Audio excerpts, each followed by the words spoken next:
Paliponania kweli pana njia. Gumoja Gupili wa Makonde hawakuchoka kutembea kwa siku 4 kutoka Kwale, Kilifi na Taita Taveta. Azma yao isikike licha ya masaibu waliopitia na hata kukamatwa katika eneo la Voi.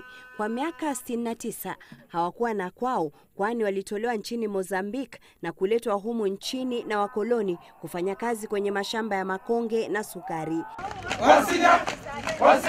Na zaidi ya hapo wakakosa wa kuwatambua Kenya ilipopata uhuru, hivyo wakawa hawana kwao na hawakufaidi yanayotokana na uraia.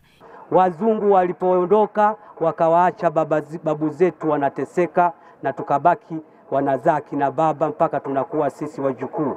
Haki kama wengine, tupate uongozi wa Kenya.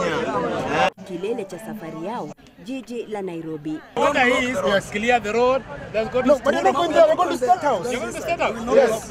Sasa kazi langu ni kuhakikisha nyinyi mmefika kwa rais. Si ni kweli? Mambo ile yote ile shida yenu yote rais ataenda kuwaeleza, na mimi nafikiri yeye mwenyewe ndipo anaweza kuwaeleza nyinyi.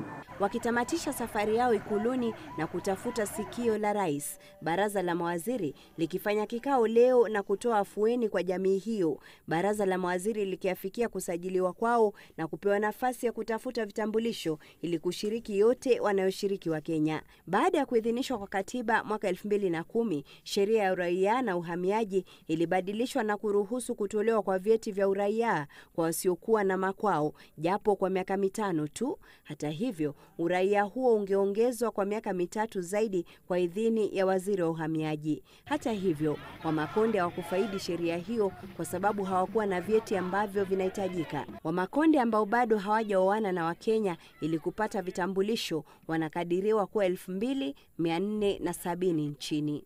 Faiza Maganga, Citizen Nipashe.